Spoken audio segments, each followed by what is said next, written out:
안녕하세요. 이번 영상은 3.1운동과 관련된 두 인물인데요. 33인 손병희, 만세 유관순입니다. 손병희와 유관순을 설명하기 전에 3.1운동에 대해서 간략하게 설명 먼저 드리겠습니다. 3.1운동은 일제강점기 때 일어났던 최대 규모의 만세운동인데요. 1919년 3월 1일에 시작이 되었습니다. 이 3.1운동이 일어나게 된 배경을 먼저 보면요. 먼저 대외적 배경을 먼저 보면요. 당시에 이제 1차 세계대전이 끝나고 베르사유 체제가 정립이 되는 과정에서 윌슨이라는 이제 미국의 대통령이 14개조 조항을 이야기를 하는데요. 그러면서 민족 자결주의라는 것을 이야기합니다. 각 국가가 자기 스스로 자신의 운명을 결정할 권리가 있다라고 하는 게 민족 자결주의인데요. 이런 이야기를 했다는 거를 이제 우리 한반도까지 이런 얘기가 들어오게 되면서 영향을 끼쳤고요. 또 하나는 당시에 소련이 이제 피지배 민족들을 지원해주겠다라고 이야기를 해요. 그런 거에 영향을 또 받기도 했습니다. 그리고 2.28 독립선언이라고 도쿄에서 일본 유학생들 사이에서 또 이런 독립선언서 낭독이 있었고요. 또 만주 지역에서도 이러한 독립선언서 낭독이 있었습니다. 이러한 영향을 받아서 우리 국내에서도 만세운동을 일으켜야겠다라는 움직임이 일어나게 된 거죠. 이렇게 이제 세계 정세가 흘러가는 와중에 또 국내에서는 고종의 독살설이 퍼지게 됩니다. 이 고종의 시신이 당시 이제 시신을 수습했던 의사의 말에 의하면 너무 비정상적으로 시신이 부풀어 있고 부패 속도가 일반 시신들에 비해서 너무 빠르다는 거예요.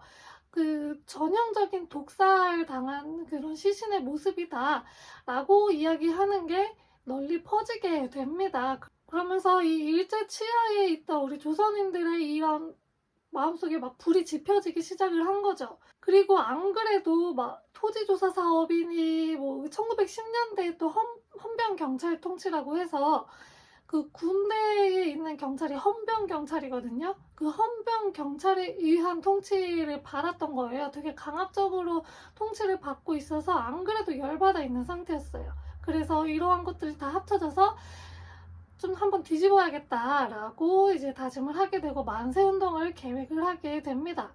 이 3.1 만세운동의 첫 번째 시작은 33인이 그 독립선언서를 낭독하는 것이었는데요. 그 원래는 탑골공원에서 하려고 했다가 인원이 너무 많이 모일 것을 염려해서 태화관으로 옮겨서 태화관에서 이제 33인이 이 독립선언서를 낭독을 하고 그분들은 자수를 하셨다고 합니다. 그런데 이제 탑골공원에서 기다리고 있던 사람들이 안 나오니까 그 들어가서 독립선언문을 가지고 나와서 이제 읽기 시작하고 그러면서 만세운동이 시작이 됐습니다. 이 만세운동은 처음에는 이제 서울에서 시작을 해서 여기서 이제 참여했던 사람들이 자신의 고향으로 돌아가서 그 고향에도 이 만세운동이 있다는 것을 이제 퍼뜨리면서 농촌 지역에서도 시작이 됐습니다. 그래서 단계를 보면 33인의 독립선언서 낭독, 그리고 도시에서의 만세운동, 그리고 농촌에서의 만세운동 이런 식으로 진행이 되는데요. 이 농촌 쪽으로 갈수록 좀 더 과격해지고 그리고 폭력적인 양상도 보이게 되는데 왜 그러냐 하면 이 토지조사 사업으로 엄청나게 진짜 시달리고 있었거든요. 그래서 이 눌러왔던 거를 빵 터트리는 바람에 좀 폭력적인 성향도 많이 나타납니다. 주재소에 불을 지른다든지 순사에게 돌을 던져서 그 순사를 죽인다든지 이러한 양상들도 보이게 됩니다.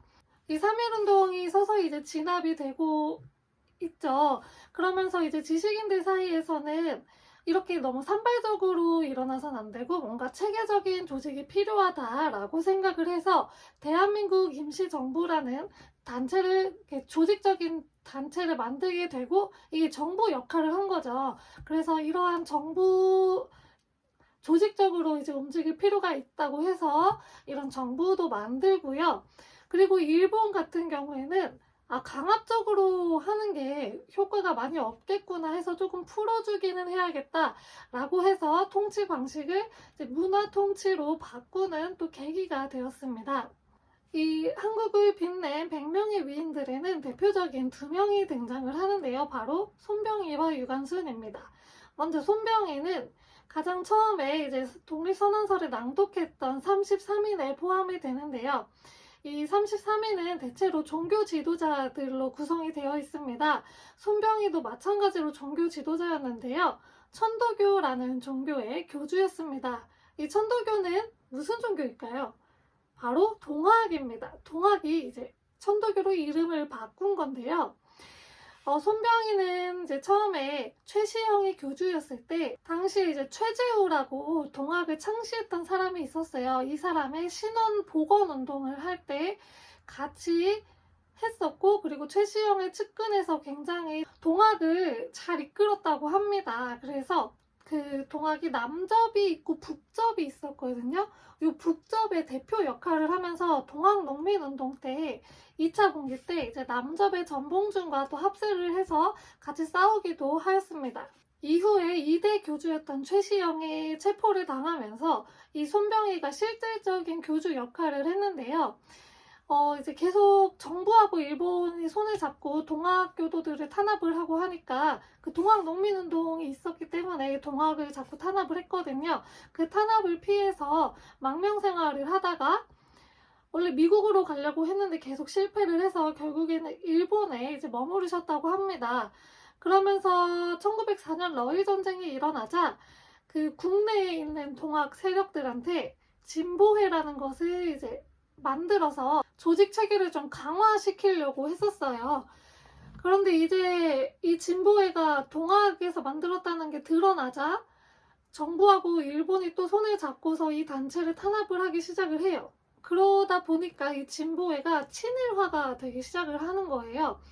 그래서 이 손병희는 동학이 이제 좀 친일의 그런 냄새가 묻고 하니까 이름을 이제 천도교로 바꾸셨습니다. 이때부터 이제 천도교의 교주가 되셨고요.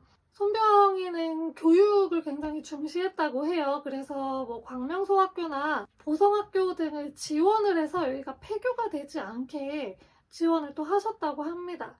그리고 이제 보성사라는 인쇄소도 만들었는데 여기가 뭐 하던 곳이냐? 바로 이 독립선언서를 인쇄하던 곳이라고 합니다. 이후에 이제 아까 말씀드렸다시피 33인들이 독립선언서를 낭독하고 자수를 해서 체포가 당하셨다고 했잖아요. 그래서 이제 옥살이를 하시다가 또 나오셔서 계속 천도교를 이끄셨다고 합니다. 다음은 유관순입니다. 유관순은 영화 한거라는 영화가 있어요. 이 영화를 보면 굉장히 자세하게 유관순 열사의 일생을 또 보실 수가 있습니다.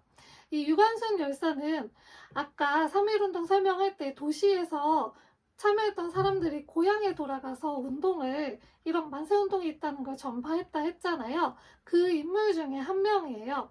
이 유관순은 이화학당에서 이제 수학을 하고 있었는데 3.1 만세운동이 일어나고 나서 휴교령을 내려요. 일제가 그 학생들이 3.1 만세운동에 가담을 많이 했기 때문에 휴교령을 내려서 이화학당도 이제 휴교를 강제로 당하게 되고, 그래서 더 이상 거기서 공부를 할 수가 없게 되니까 유관순 열사도 자신의 고향이었던 충청남도 그 병천이라는 곳이 있어요. 그곳으로 이제 내려오게 됩니다.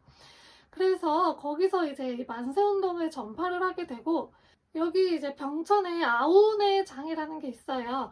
이 아운의 장이 열릴 때 이때 이제 만세운동을 시작을 하셨고요. 이때 이제 체포가 되셨는데 이 만세운동으로 유관순 열사의 부모님 두 분이 다 돌아가셨습니다. 이 유관순 열사하고 유관순 열사의 오빠분이 계셨는데 다 이제 잡혀가셨는데요. 유관순 열사는 이 만세운동의 주도자로서 체포가 되었습니다. 그래서 영화 한거를 보시면 이런 장면이 나와요. 그 1919년 3월 1일에 만세운동이 일어났잖아요. 그래서 그 1년 뒤인 1920년 3월 1일에 일주기를 해가지고 그 형무소 안에서 다 같이 만세 운동을 계획을 합니다.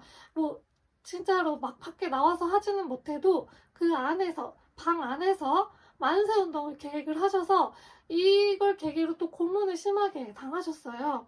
그게 너무 심했는지 그해 9월에 이제 옥중에서 돌아가셨는데, 이화학당 측에서는 유관순 열사의 시신을 인도할 것을 요구를 했는데 일제는 거절을 했대요. 왜냐하면 시신이 좀 고문을 많이 당했기 때문에 그 흔적이 있잖아요. 이거를 알려지고 싶지가 않은 거죠.